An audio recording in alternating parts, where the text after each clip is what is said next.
It's a great pleasure to welcome you all here for the first of the events that the program in Contemporary European Studies is planning for the year. I'm Harold James. I'm running the program this year. And we have a spectacular way of starting off the afternoon with Piroshka Nagy from the London School of Economics. And Piroshka is going to talk about the Central European transition and the European Union, and in particular about the question of the deficit in democracy. She's in the LSE thinking about central banking, monetary policy, and financial resilience. Before she went to the EBRD, she was the policy director of the European Bank for Reconstruction and Development. And there, and before that at the International Monetary Fund, she was a critical architect of a really important, and I think not very well known and not well enough appreciated program to prevent the collapse of the Central European banks in the global financial crisis of 2008. So in 2008, there was a very, very realistic fear that a set of spontaneous banking crises, contagious banking crises from Hungary might ripple out through Central Europe, because Austrian banks had big participations in Hungarian banks. And if you read Ben Bernanke's memoirs, he talks about the weekend before Lehman collapsed, and then he says he's worried about a repetition of 1931 when exactly that happened. And so Piroshka at the fund, and then developing it later in the EBRD, developed this system for basically keeping the parent banks of Central European banks continuing to keep their money in Central Europe rather than withdrawing it, and to stop the panic reaction, which would indeed have threatened not only Central Europe, but global financial stability. In that sense, she's really somebody who helped to rescue the international financial system and Hungary in 2008. She's been in policy. She's made policy. She thinks about contemporary issues. She's published about Ukrainian reconstruction, and she's really a big, big thinker in terms of economics and politics in Central Europe. Thank you so much, Piroshka, for coming here. Thank you so much, Harold. This is a real honor to be here, and thank you for sacrificing really a very part of your very beautiful, phenomenal afternoon here in Princeton to come to discuss, which I think is an aspect of the economic transformation of Central Eastern Europe after the fall of the Berlin Wall, which is a little bit overlooked, maybe underappreciated, or maybe just wants to be forgotten. I think that's a mistake, and I'd like to make the case to you, and that is the following: that this phenomenal transformation of Central Europe after the fall of the Berlin Wall and linking up to the global economy has had some dark sides, maybe not sides, dark shadows that were part of the unintended consequences of the transition as it happened. And that will be my main pitch here for you.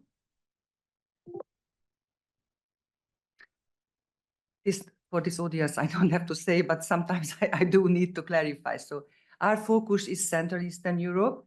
In blue, you see the kind of the old Europe, the EU 15 that existed before.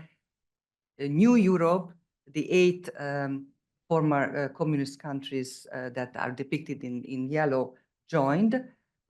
These are the 3 Baltic states, Poland, the Czech Republic, Slovakia, not even divorced at that time, Hungary and Slovenia. And then later, 3 years later, Romania and Bulgaria would join. But our focus will be these 8 countries. My outline is the following. I will speak to 5 points. One is what is now called in the profession the EU miracle of this EU new 8 members that joined in 2004. Number 2, this unintended consequences that I already alluded to, that in my view added to what already had existed in the region, very strong illiberal tendencies. Then I will, number 3, touch upon Central Europe as having become the bastion of illiberalism in Europe, definitely, but to some extent also on the world stage, and that is the decade of 2010 to 2022. Then 4, Russia's imperial war, which is a game changer in forming European identity. It is rethinking European values, both in Central Eastern Europe and in old Europe, sort of advanced Europe, the EU 15 in blue in the previous slide. And finally, offering some lessons and points for discussion among ourselves. So Central Eastern Europe has made an incredibly successful, painful as it has been in many respects, and I will discuss that, but a very successful economic transformation and also political transformation for what used to be a central planning with a dictatorial one-party system. I was born under that system in Hungary, and through family life and through growing up there as a child, went through those perceptions. But we left that behind after 1989, followed the Berlin Wall. You recall President Reagan saying, standing in front of the wall, that Mr. Gorbachev, bring down that wall. And when it came down, it brought tremendous transformation. I would distinguish 3 main periods since the fall of the Berlin Wall for the continent and for our region under discussion here. One is fall of the Berlin Wall, 1989 to 2009. That was a radical transformation in the blink of our historic eyes, a phenomenal change of production structures and in the political structure, with front-loaded reforms very firmly anchored by the prospects of EU membership. Then 2010 to 2022, the reemergence of populist identity in the region and illiberalism, the leader of which has been my motherland country, Hungary, and his very charismatic leader, Mr. Viktor Orban, the prime minister, who actually appears not only in European politics, but recently, well, he often meets former president and presidential aspirant again, Mr. Trump. So you hear of him and on his vision also through the prism of US politics, that it happens from a country of a leader of 9.5 million. And then from 2022, the Russian imperial war and its consequences. So first we look at this massive transformation. This was, and I'm collapsing with a lot of material, very happy to discuss in details if anyone interested in more and discuss, but this essentially was a dual convergence, an EU-centered dual convergence of the region, top-down through the official sector adopting the rules, regulations, procedures, laws, the acquis, as it's called in European Brussels terminology, for the region. It was a copy and paste process. So whatever Brussels had as a kind of the role model, these countries all had to adopt in their own institutional framework, legal framework, regulatory framework, parliamentary processes. It was pure copy and paste. had a lot of advantages because it created quickly an institutional legal framework into which then the bottom up, the private sector could link into, and the private markets with EU-based owners, sort of foreign, from the CEO perspective, owners from Austria, Italy, Germany, France, for the Baltic, Sweden, and others came in as owners and taking over a lot of the sectors. It was, again, by any historic sentence, I'm happy to discuss, looking at Harrods, it was a historically unprecedented successful catch-up of these of these societies, countries in pure economic terms. What I'm depicting here is a very recent study by a brilliant Italian academic, Basile Grassi, a young fellow.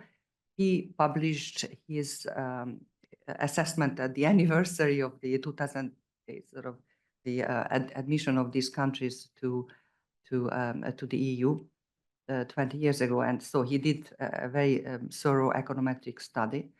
And he shows the following, that relative to the EU average, or what he was focusing relative to Germany, which of course until very recently used to be the star and the engine of European growth in many respects. Relative to them, these countries' per capita income, measured as per capita GDP, has caught up and is catching up. On the left-hand side, you see just growth rates coming. Black solid line is the EUA, the new EUA, the new members, income increase in per capita GDP purchasing power parity measures. Doesn't really matter for us here. Going up, and then several countries showing the US, etc. It's a very busy chart. What I'd like you to focus on is the right-hand side graph, where Germany is the norm.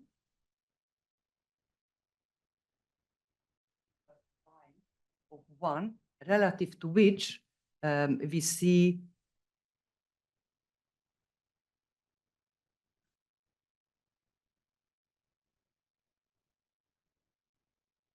countries individually, and almost every single them have way surpassed Germany's growth records. So in a sense, and that's what now the literature calls it, there has been an EU accession dividend of a very large proportion since 2024. 24% of increase in per capita income was, it can be attributed to the catch-up, to the EU accession dividend, to the fact that these countries, through the top-down and bottom-up conversion to European standards, rules, regulations, using European capital, equity, and loans, have been able to produce a humongous dividend. In any measure, that is a very significant economic dividend. And importantly, this has not been at the expense of the existing EU members, the EU 15 with the blue around old Europe.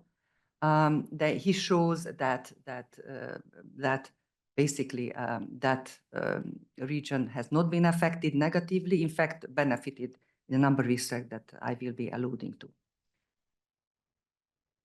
Nowhere in history you would see a catch-up of this magnitude in a mere of less than 3 decades in emerging markets, which these countries, and not in the emerging, totally mismanaged economies before the Berlin Wall.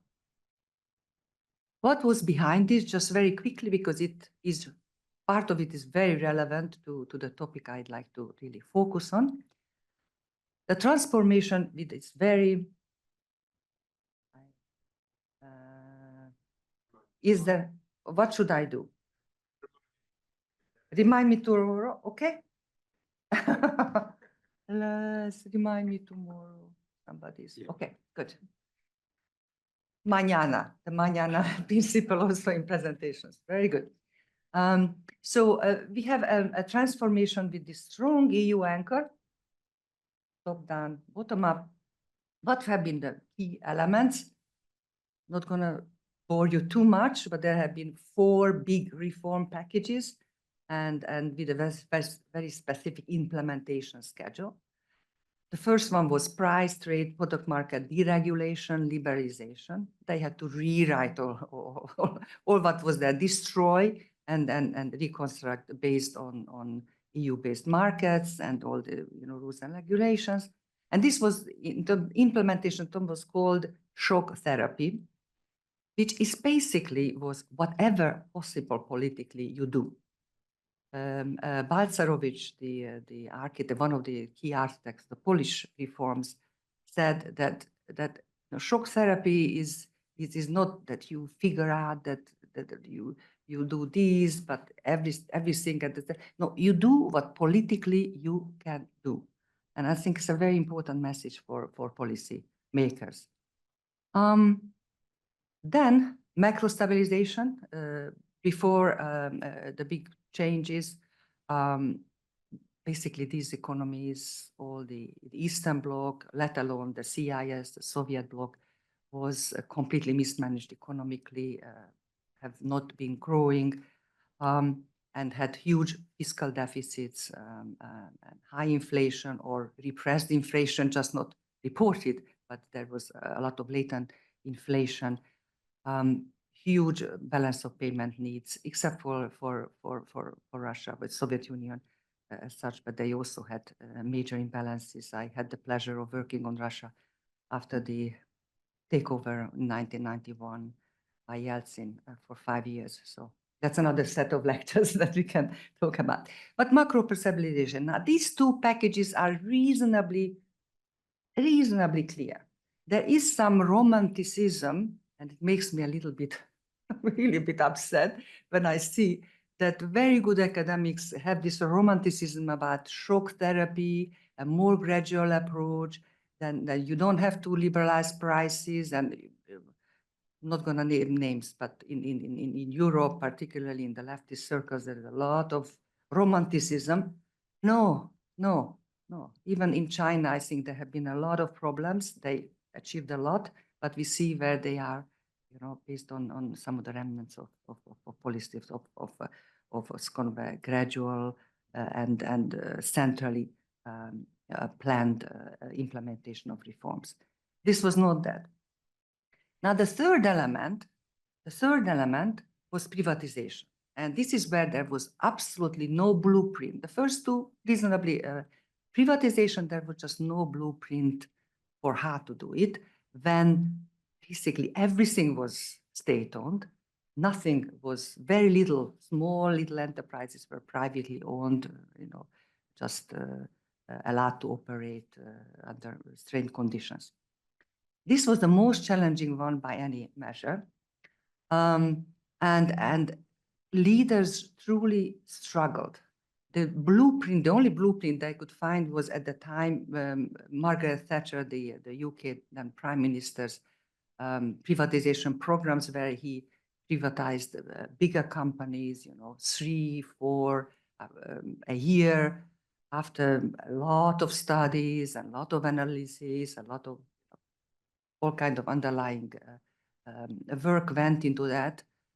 And then Václav Klaus, who was at some point finance minister of the Czech Republic, then president, he said that, oh, Mother Thatcher, she had it easy because she had to privatize 3, 4 enterprises a year. I have to privatize 3, 4 enterprises a day. This was the magnitude. So the sheer magnitude of how to put the ownership of state assets to private hands was a tremendous challenge. Now, what happened? I can tell you that the regions tried everything.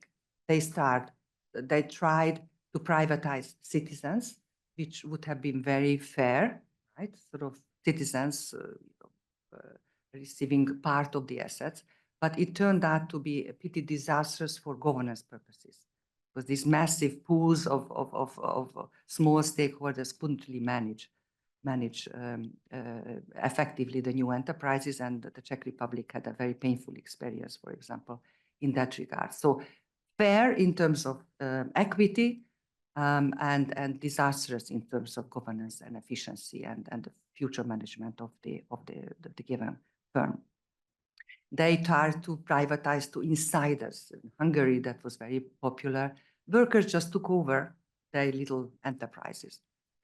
Now, that was a little bit more efficient in the sense that they knew what they were dealing with, so they had some know-how and not a huge pool. It was more concentrated, sort of, the staff of the firm.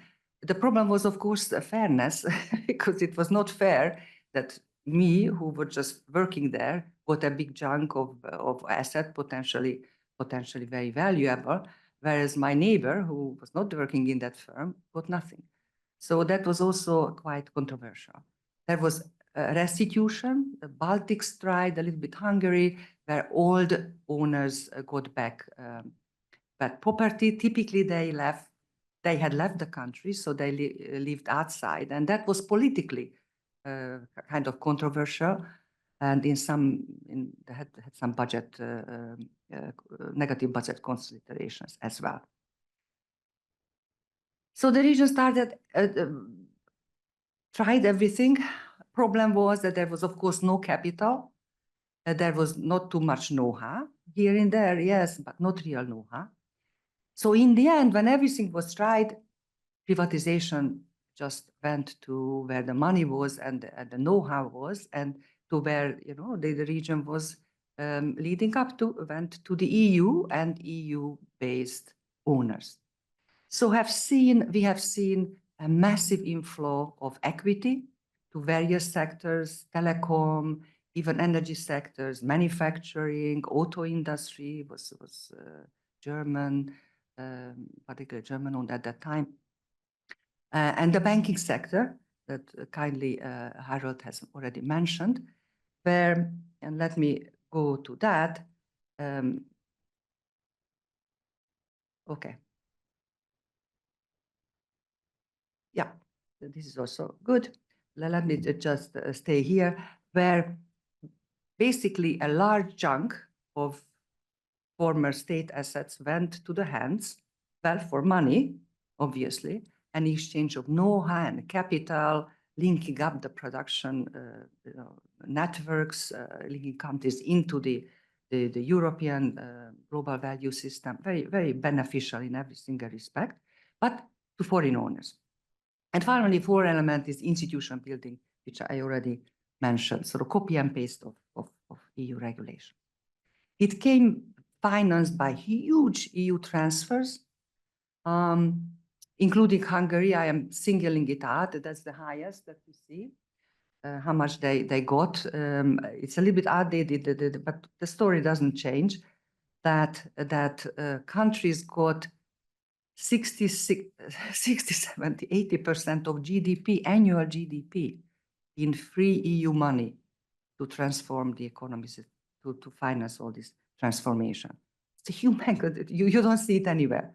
It's a tremendous support for the region from Western Europe. And most of the public investment actually in Hungary, that's the other chart that I'm showing, came from EU money, and came along foreign capital, foreign direct investment, and funding. So that's the economic story. Huge catch up, increasing much higher than GDP, the engine and the role model of the EU. Massive transformation in a relatively short period of time. But social cultural change has come quite naturally, much more slowly. I have a picture here, which is for you, which is very, very recent. A week ago, almost exactly, I was in Skopje, which is the capital of North Macedonia. This is still a pre-EU membership state.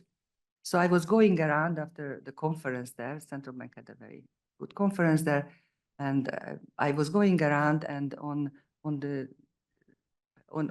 part of a water fountain, I saw this little writing that putting 1989 and in between a dollar sign. And to me, it, you know, in 2024 reflects that obviously there's a lot of aspiration, and the economic part has been really good, even for Southern Eastern Europe, which we are not discussing today, but you know, catching up and has an eye on EU membership, as in somewhere in the process of accession. But it has been a very material thing, and socially has been a difficult transformation. Now, the whole region, Skopje, North Macedonia, Central Europe, going back to our central focus regionally, has already had, you know, quite illiberal tendencies. There is very nice literature by Adam and Heunel recently, but many others, who describe that Central Eastern Europe has a past dependency of illiberalism. And if I were to kind of summarize for the sake of this short lecture, one can say that Central Europe is somehow a hybrid system between Western and Eastern values. And as Milan Kundera, the phenomenal the Czech author, put it very beautifully, Central Europe is the West occupied by the East. So the aspirations, the objectives, the goals, the societal direction is to the West and Western values. But a lot of the implementation, a lot of the problems come from you know, approaches that we still have kind of implanted from the East. And of course, the transition created not only winners, and all the boats were lifted, but there were differences, and particularly generation-wise. The old generation had no chance to change, you know, change the skill set. Social contracts were broken. And even the generation that was born in the early years around the 1989, 1990, early years of transition, actually has had a 1 centimeter less average growth rate in the adult population in the end than comparable groups. Now, it may not sound very significant at 1 centimeter, but 1 centimeter is a difference when you look at comparable groups in emerging markets and war-torn Africa regions. So this was really a very traumatic also experience health-wise, those who were born at that. And also, just mention, there has been what was called a transition happiness gap, that people's take on quality of life, the prospects, their satisfaction with where they are or where they are heading, have been consistently much lower in this region than comparable countries in emerging markets or comparable groups in Western Europe. And that was called the transition happiness gap. But it closed actually by the mid-2010s, interestingly. So very much slower transformation, very costly socially, a lot of the satisfaction, you know, it's all about money and it's not about social values, says Stein from Skopje, as part of the transition process.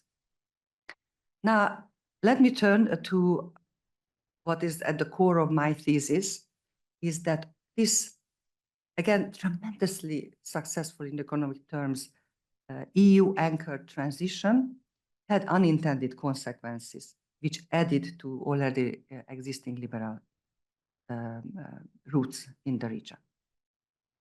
What are the main factors of these unintended consequences which I'm calling kind of created a new democracy deficit. There was again, I mean, the region has been quite illiberal, sort of never was fully lined up to the Western set of liberal values. But on the top of it, this transition created a deficit in democracy by two factors, and the third factor which amplified, I think, the problems coming from the first two. The first one is, on which I already spent a little time, the privatization to EU-based foreign owners, Austrians, Germans, Swedes, Greeks, Italians, French, even Ireland had banks. And here is the chart about the financial sector. I want you to focus, this is the market share of foreign banks, roughly 5-6 years ago, so not completely, but pertinent to the time period of the story I'm trying to paint for you. I want you to, so share of market share of foreign banks, again, Austrian owned, Italian, French, etc. Czech Republic, almost 100%. The blue is Western European owners, and the rest is other, which basically were Americans actually in this case. Same for Slovakia, same for Romania, Estonia, that was more the Swedish banks which were very present. And up to Latvia, everything, well, when it came to banks, they were foreign-owned banks. There is some variation. In Hungary, there was a Hungarian-owned bank, but that was also stock market listed, so you didn't really know where the owner, other than Western companies at that point. So you have a banking sector in which 10, 12 EU-based banks owned all the banks in this region. Now, why was that important? It was important because, well, for growth and transition, this was phenomenal, because you had the know-how, you had the equity from Western Europe, you had the funding from Western Europe, and there was a credit boom, totally unchecked, of course, from a very low base, because there were no mortgage markets, there were no personal loans, there was very little corporate loans based on market conditions beforehand. So there was a huge catch-up. Western companies, Western banks enjoyed tremendous increase in market share and a much higher return than in their own mature banking sectors in this region. Maybe I skip some of the points here, but let me focus on the second, and this is what is pertinent to the thesis I'm presenting today. This foreign ownership led to a business elite in Hungary, in Poland, in the Czech, all the region, which did not have a voting power. They were not part. They have not been part. They were not part of the whole democratic processes. If there was any issue with the regulators on legal issues, which you normally go to your domestic counterpart, you are a bank in a country, you have an issue, you go to your regulator, you go to your central bank, you negotiate. And that was not the case here. They didn't have political power in terms of voting rights, because these were foreigners. Foreigners don't vote in Hungary, even if they are owners of assets. So the resolution mechanism, the democratic resolution mechanism that should have taken place in the country actually took place,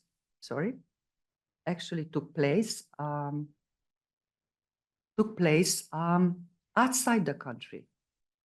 So when the head of Erste or the head of UniCredit had a problem, they would call their own Austrian supervisor to tell the Hungarians, the Poles, the Czechs what to do. They would call, not Rome in the case of UniCredit, Milan, because that's the headquarters. and would ask for intervention at the government level, or they would go to Brussels, to the EU headquarters for resolutions. And that, I think, was incredibly unhealthy, because you have a business elite which is non-voting. What type of democracy is that? At the same time, as a mirror image, there was very little, there was some, but very little pro-market local elite, you know, skin in the game, so to speak. So this fact that there was no local skin in the game, that everything was foreign-owned, not only had, you know, at the time of crisis, which is kind of almost natural, right? And at the time of crisis, you turn against foreigners, and we see it here, we see it elsewhere. But there also, they had no voting power. So there was a very skewed democratic process based on the lack of a voting business class. I'm a little bit, of course, exaggerating, because there were some sectors which were strategic even that time, but a lot of it, and definitely the financial sector, in telecommunication, in manufacturing, that was the cases was as I'm describing. On top of it, there were problems with the regulations of these banks, because they were, of course, doing the policies of their headquarters in Austria and all that, and doing a lot of good in the region, but they were not paying attention to all the risks that were coming from these unchecked credit booms, foreign exchange borrowers, that most of the households borrowed in foreign exchange, even though they didn't have foreign exchange income, which of course led them unhedged. So there was this whole set of issues coming from the privatization to foreign owners. Again, I want to stress that in terms of availability of funding, know-how, capital, you know, there was not too much other solution. But I think and at the end, I'd like to say a few words about it, that there could have been certain thinking about, sort of political economy thinking about why you know, 100% foreign ownership is not good politically, economically for the countries. And there should be some more balance and skin in the game, local content, if you wish, in this sense. So that was the source of the democracy deficit, to my mind, number one. The second source is that, of course, with the EU accession, the main tenets, sort of the principles of EU, have been already enshrined in all the frameworks, copy and paste.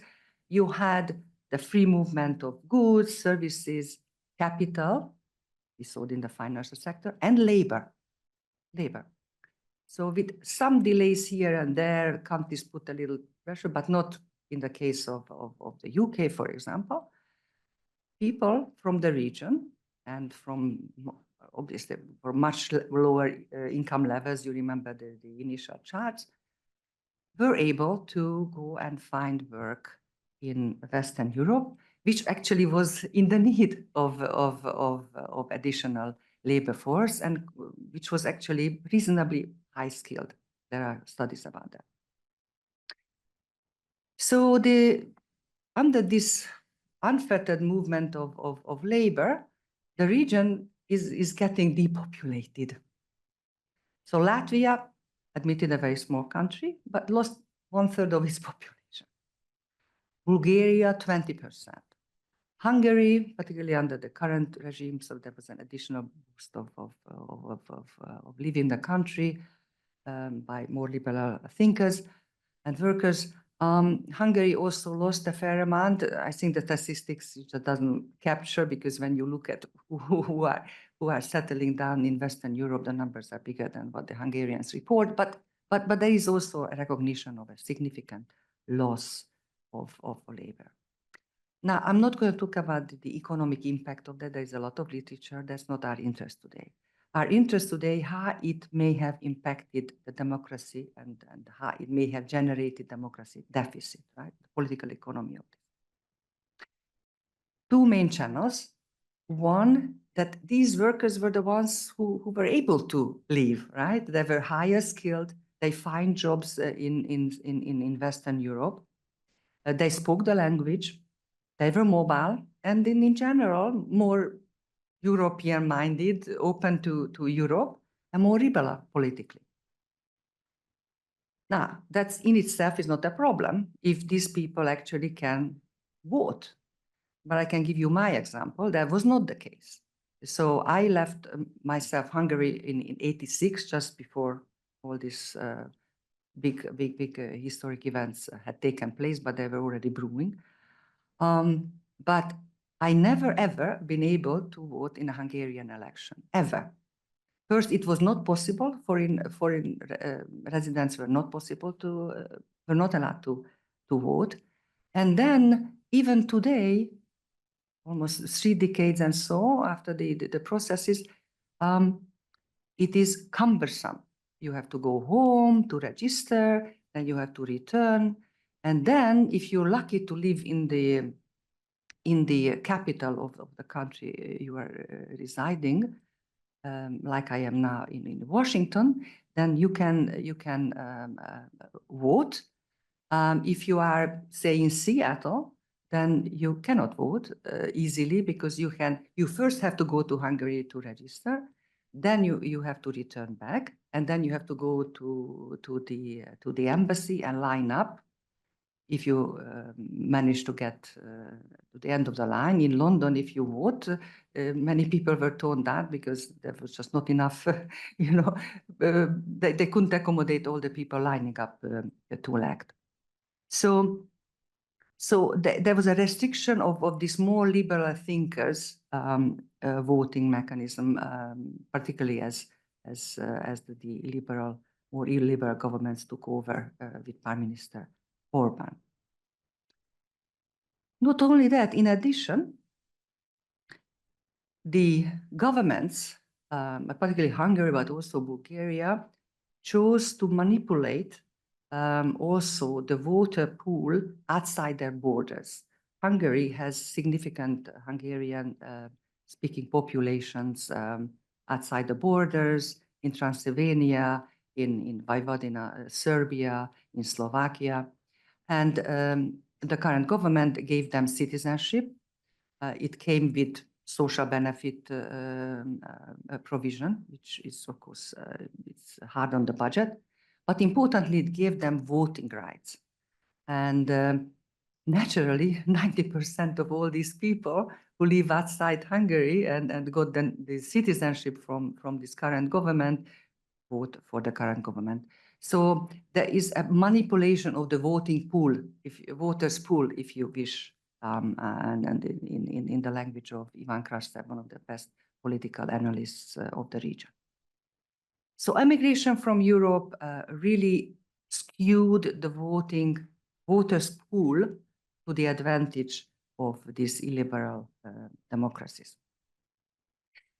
Very quickly, there were also shocks that hit the region particularly strongly and forcefully. As Harold already mentioned, the global financial crisis, it was not originating in the region, but because of the existing vulnerabilities to buoyant credit growth, foreign exchange lending to unhedged borrowers, it crystallized very serious risks in the region. The region's countries had to go to the IMF and EU assistance, and indeed we had to do this collaborative platform between banks and the policymakers, which is called the Vienna Initiative, to manage what could have been a regional meltdown of the banking sector in Central Europe.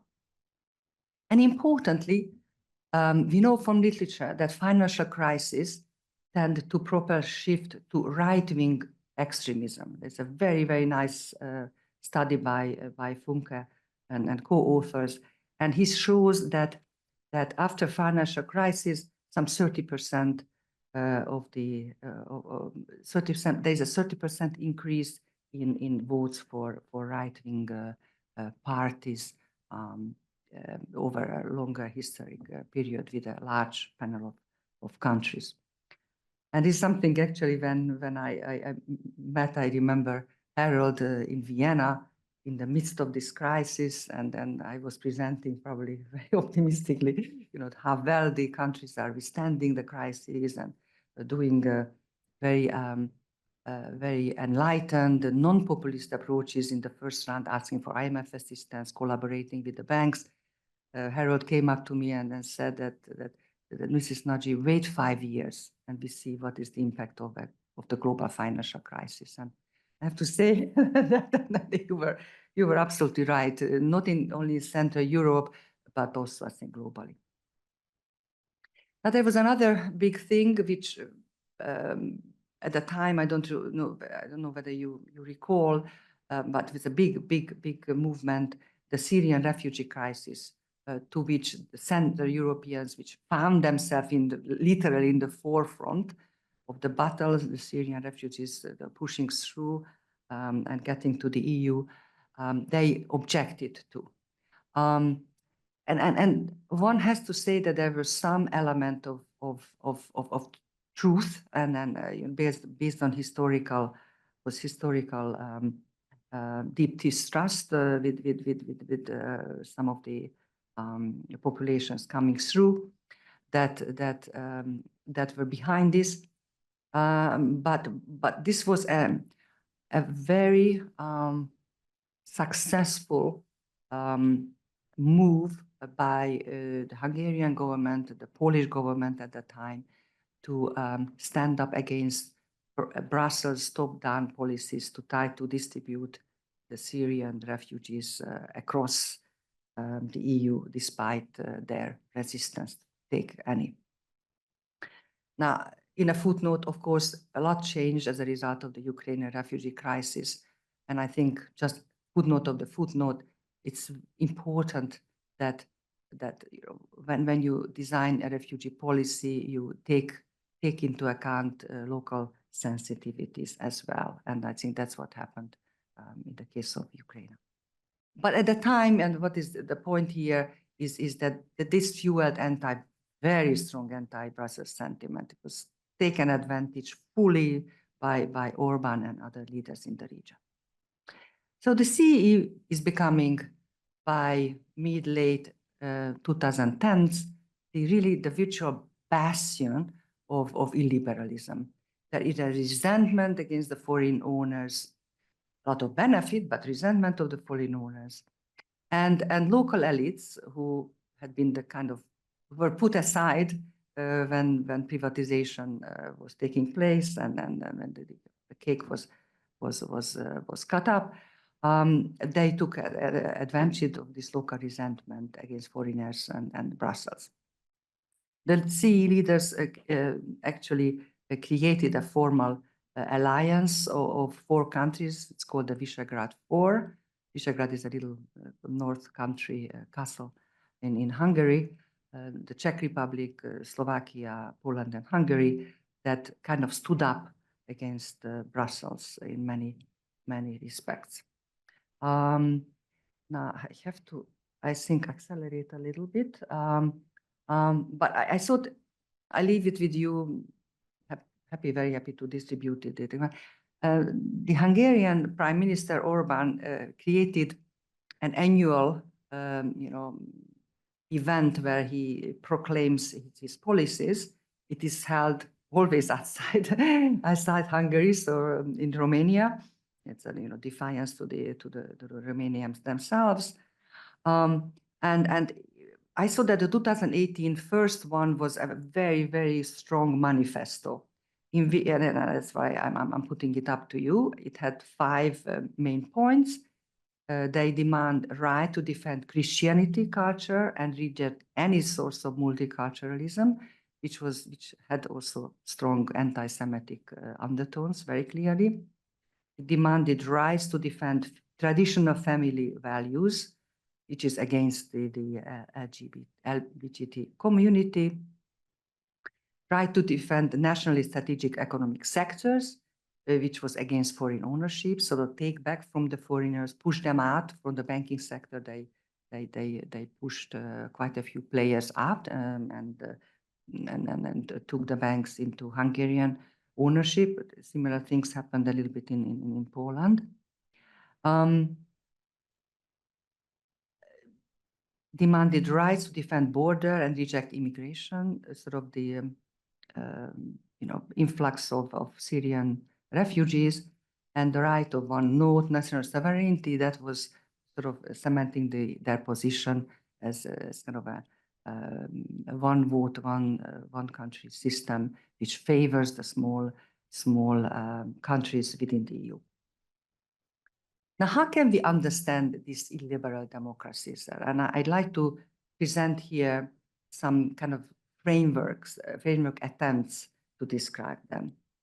I think specifically for this region, I think it's part of the global move forward populism, but the region's illiberalism has some very specific characteristics.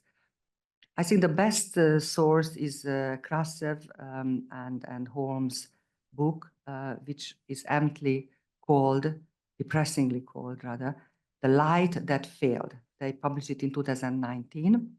And the light was the light of the Berlin, that came from the Berlin Wall and the fall, the enthusiasm, the commitment to transform and move into a more liberal, market-oriented system. So they have this Light That Failed title, which basically says that this has been too much of a development based on pure cut and paste imitation of the West, so the Brussels and then the rules and regulations, the acquis, etc., that created in turn a humiliation and resentment in the region.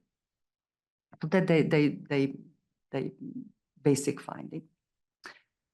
Then, on the other hand, there's Guriev and Treisman, who point out that if you do not have from the start democratic institutions and built-in checks and balances, as in the CIS, the former Soviet countries, and definitely in Russia, the mother place of Guriev never had, then you will inevitably end up with crony capitalism, or as for the case of Hungary, a mafia state, you basically distribute everything, take away for foreigners, distribute everything to your family and friends, and that's called the mafia state. My own, 2 pence, 10 pence worth in this debate is that the transition itself has been successful. It's not a problem per se to copy and paste, but you have to deal much better with the losers. There are risks that come out of even of good processes or maybe unavoidable processes. They are, negative fallouts, and you just have to manage that risk and create some, defense and safeguards against for those who are so badly affected by the changes, without actually affecting their incentives to adapt to the circumstances. But there is another, maybe broader framework, just putting out one slide on that, from Dani Rodrik and Mumkin, sort of co-author, very recent. And he looks at the key components of a liberal democracy, so which is the purest form of liberal democracy. He says it's property rights, which protects the wealthy elites, the political and voting rights, which protects the majority, and civil rights that should be protecting minority. This is the kind of the triumvirate of liberal democracies. And they soberingly say that actually historically, and I'm looking at Harold, whether it's true or not, but they claim that this does not really exist historically very often. So Europe has these 3 elements for a liberal democracy, but many parts of the world, and including Central Eastern Europe, they don't look at Central Eastern Europe, just application, they don't. So maybe that's another way of thinking at this. Now, but there are cracks in this bastion of illiberalism in Central Europe, and that really came about with the Russian imperial war. and Europe's pure illiberal values. That's at least on my read. First, the response, and this is very contemporary, so I'm sure that you're familiar, so I don't want to spend too much time with you, familiar with this. The response to Russia's aggression has split this strong Central European bastion against Brussels, and really helped redefine a little bit, or start redefining European identity. The Poles obviously realized that, you know, with this Visegrad 4 context, the thinking was not unified. The Poles were very much against the Russian aggression. As you know, they supported Ukraine on every single front, including taking in a large chunk of refugees in the first rounds. The Czechs, the Slovaks also were quite to different degrees, but quite helpful. The Romanians were quite helpful. Even the Hungarian civil society took in Ukrainian refugees, not the official sector.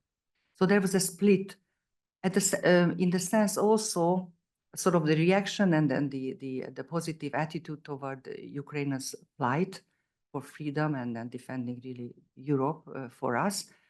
But the Hungarians took a different stand.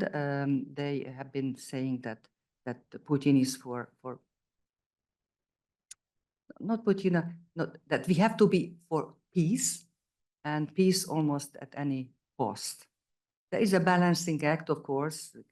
He rebels here and there, vetoes for a long time the membership, then Finland and then Sweden into the NATO, and tries to uphold packages, financial packages or weaponry to Ukraine. But at the same time, they in the end do vote for that. But it puts really a lot of sand and in the EU machinery and a lot of resentment. So the bastion is a little bit correct. And there are other elements as a result of this imperial war and aggression of Russia, which most of Central European, except some leaders of the sort of Orban, would argue that are existential threat for Europe and European democracies, because that aggression may not stop at the border of Ukraine, and then may go further, and that's what we hear as a propaganda from Moscow, unfortunately, repeatedly. So in this context, there are some rethinking of other projects that actually help to cement the European integration even further. And what is this project that I have in mind? This is the euro, the common currency. As you know, within the EU unites 27 members.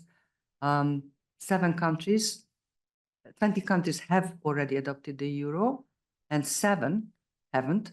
The Danes have opted out, so they don't have to, but all the others have some historic obligation to do so, sort of rather constitutional obligation as part of the accession.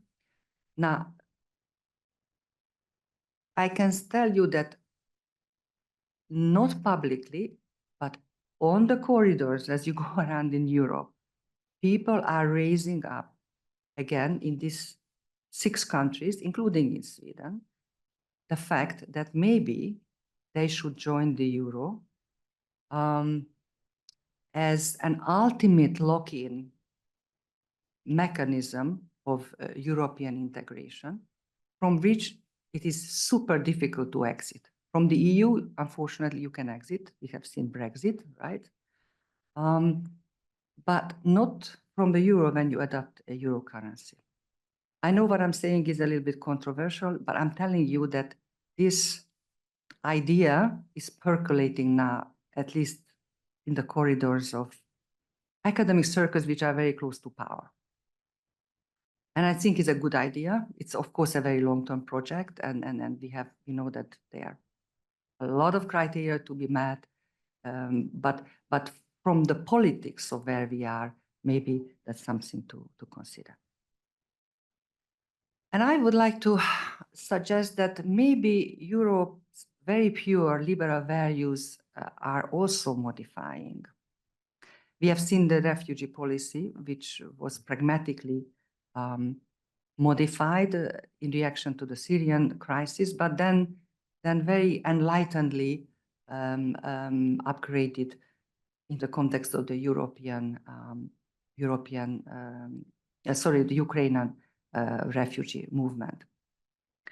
Germany is self-arming, rearming. This is a huge departure. Again, I'm just would like to refer to Harold on that, but I think that's also something very unique. And overall, European defense system, and not to depend on the Americans, which may or may not be that helpful, depending on the kind of president we have. In the case of need, this strategic independence is good. And we have seen in that at this current cycle also Western European, moves toward some more right-wing extremism, maybe a too strong a word, but right-wing trends. France, which is not going in there, but you know what I mean. Austria, they just seen the elections. The Netherlands, the German local elections, where basically fascist parties got out first. Italy has managed it well, so maybe it's manageable. But there is, some reckoning that we have to be a little bit more pragmatic when it comes to pure European values dreamed up back in the 20th century. And there's one more element that I like to mention, not going into details because we don't have time, but at the EU level also there's a very serious rethinking of the economic model of the continent. It's partly triggered by the Russian aggression and the foregoing relatively cheap energy, full reliance on Russia, of course, but also as now in the Draghi report just published, recognition that Europe is lagging behind in innovation and productivity. So what are the lessons and outlook? And this is what I'm finishing with. That I think for any transition, and there will be, because we have Ukraine, Moldova, maybe Georgia, see, lining up for EU membership, starting accession talks in some form.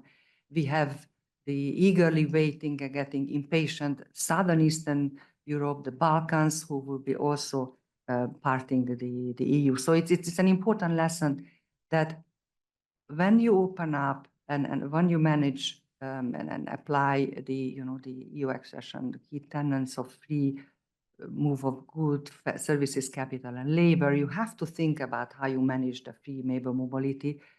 And there has to be ways to be found for risk mitigation, both from the originating Central European countries and the recipient countries. Part of the Brexit problem was the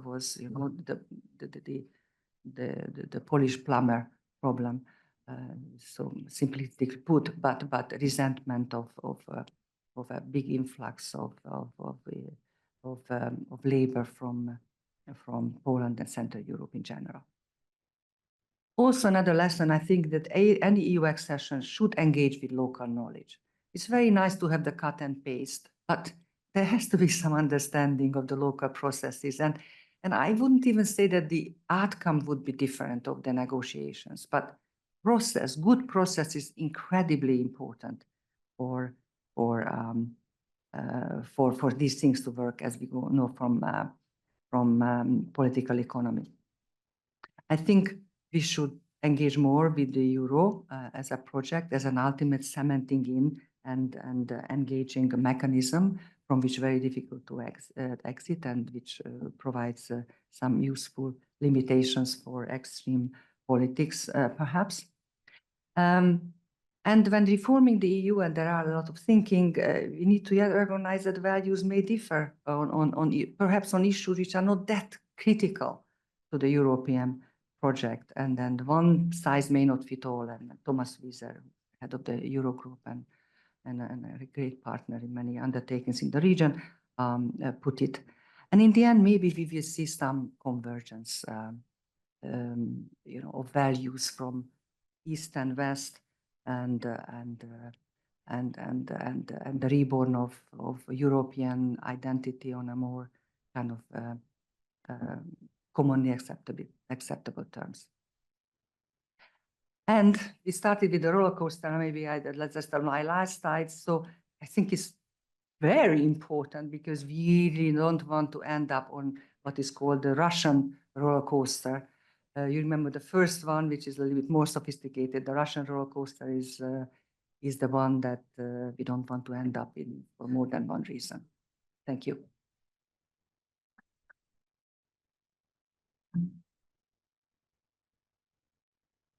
Please stay there. Okay. So thank you, Piroshka. That was just very inspirational and very moving. And I think you nailed it on many of these issues. Any questions? I'm sure many of us have questions. Yes, please, Isabel. Hi, my name is I'm particularly interested in Moldova. There's perhaps far away, but hopeful prospects. I'm wondering if you're anticipating similar or different challenges and what might be some challenges. I mean, I study Moldova. That's really devastated by the stable migration tribe, in part because some of these people have passports, so they can leave anyway. But I think that's a big fear. So how do you anticipate managing some of those problems? I mean, Ukraine is another one where it's completely depopulated. How do you manage EU accession? Yeah, this is the $45 billion question. Just referring to the 35, which is like coming through for Ukraine, as you may have seen the rush on the back of frozen Russian assets. Look, a lot of pragmatism. So if we believe, as I do, if you believe as I do, that it's important to recognize Ukraine as a sovereign, independent country, which actually is our buffer against an aggressor. And we can discuss Russian imperialism and all that, but with the current leadership and the current,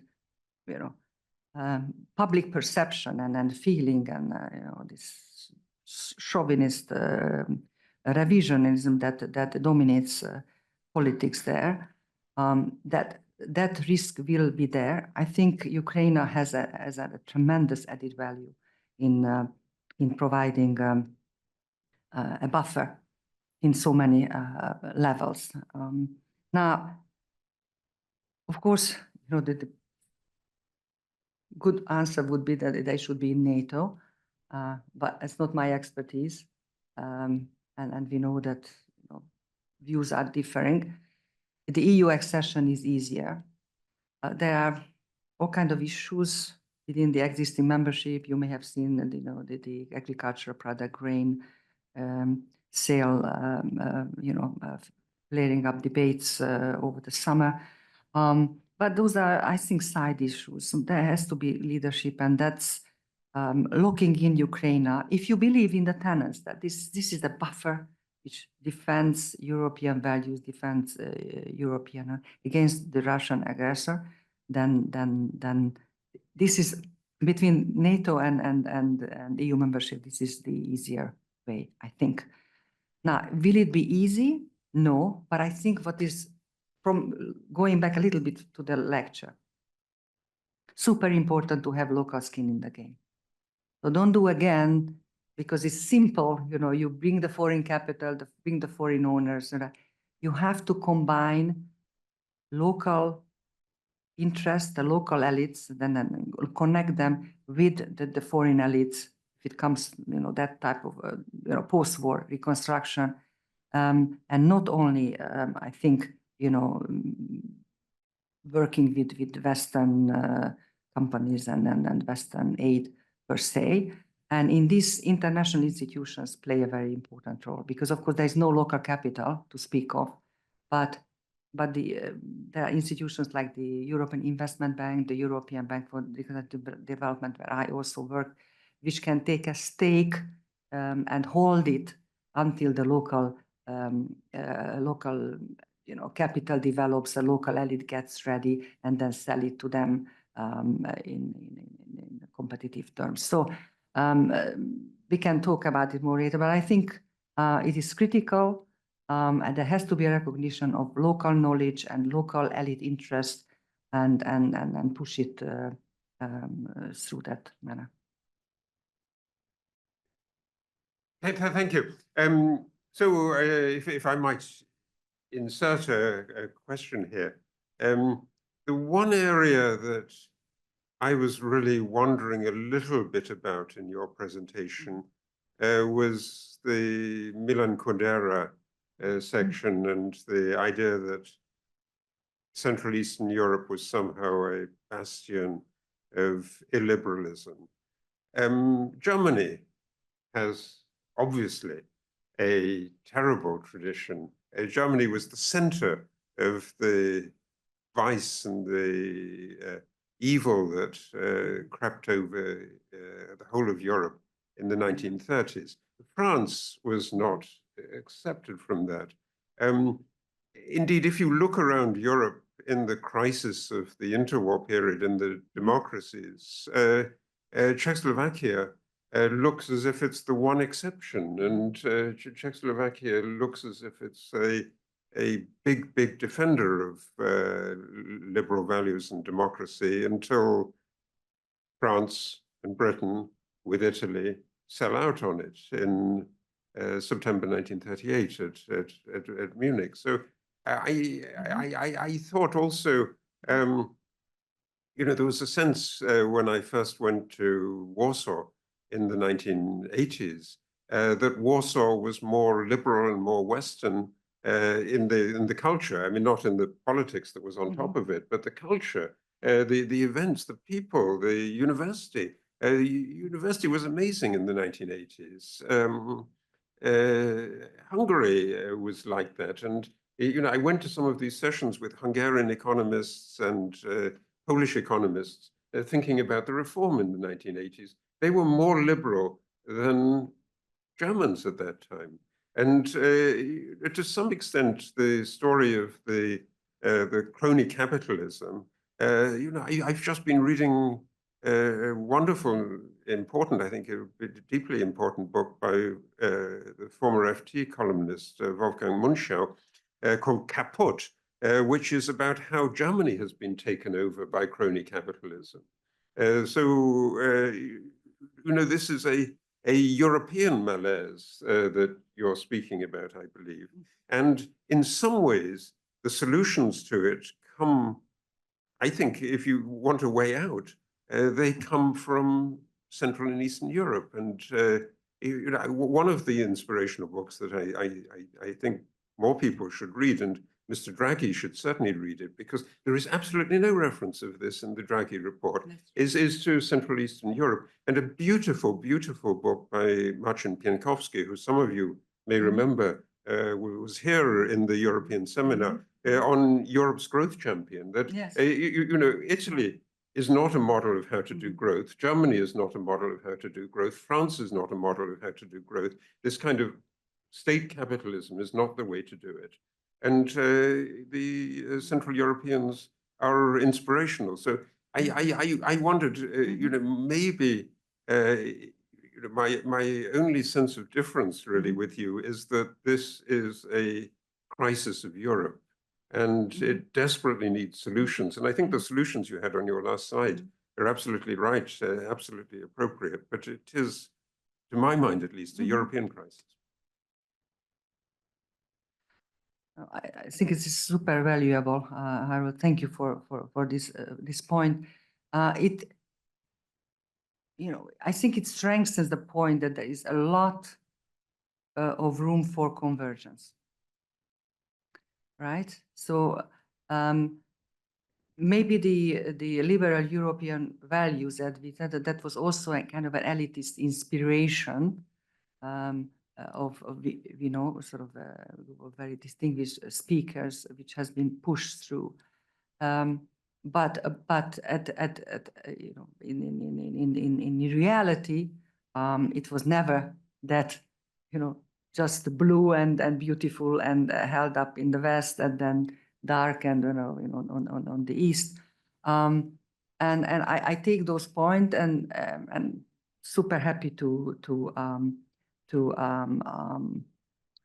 integrate them. In fact, apropos of the Draghi report, I'm writing an article starting that what Europe can learn from Central Europe, which a lot of the integration and all that. So I'm with you, but I think we have not seen, even in the, not historically, okay, so post Second World War, we have not seen this systematic takeover of media, the legal institutions, through gerrymandering, rearranging the set of parliament in a way that a 49% vote would give you 2/3 majority in parliament, like in Hungary. So I think, you know, the current leadership of Central Europe, at least, you know, in my home country, has taken to a new level in the post Second World War era. And I agree, of course, you know, the discussions were wonderful in the 1980s, but it was also an elitist discussion, to be honest, and not checked through the reality of the place yet. But it was you know, a wonderful period, you know, in Central Europe, but I can tell you in Russia too. It was a phenomenal, the most beautiful, even for a Hungarian, you know. It was not easy to go to the Soviet capital and do the work for the IMF on my behalf. But it was wonderful to see that proliferation of ideas, the freedom of speech, a non-fear of political interference. So pre-transition, there it was a beautiful, maybe very unique period. But overall, your point that there is a crisis of Europe. And maybe the point is, and that I think goes in the way that I'm you know, seeing it moving, sort of there is a convergence, and then that's in my next slide. I will have this convergence much clearly more on my among my messages. Yes, please.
There is, of course, an element of lobbying the national governments. But what I'm saying is that resolution of major issues that was not going through the democratic processes. Of course, it's, you know, it's long, it's complex, because you influence, you know, for example, you support parties which present this or that type of policies. my experience and my knowledge of what's happening is that these foreign owners do not dare to influence local opposition parties. So they are afraid of any retribution from the existing government. I give you an example. Foreign firms have been levied extra taxes following the global financial crisis and even after the COVID. Now, this could be, dressed up as some kind of extra profit, but strangely, the big Hungarian bank, for example, was exempted from paying this extra tax, and only foreign banks had to pay this extra tax. So if you press it a little bit too much, then you will end up wiping up your profits, for example. I was told by senior leadership, foreign leadership of foreign banks, that they have been suggested by the government not to, for example, support or fund, advertisement by opposition or perceived to be oppositional movements, parties, views. So there's a very direct. Now, maybe that is more in Hungary. I heard it in Poland as well. I don't know Romania that much. Slovakia, I don't think this would be totally unheard of either. So there are ways of, when you have a big business stake, the current government, to go against the current government can have pretty steep price.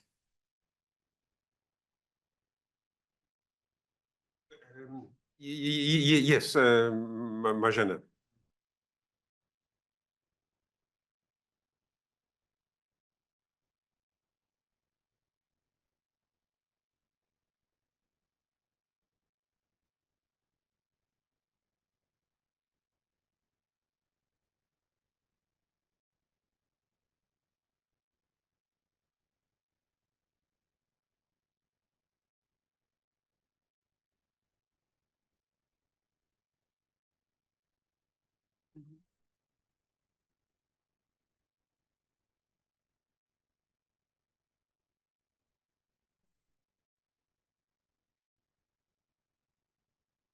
Could you just maybe summarize the question, because we've got a recording is going, so it'd be nice to have the question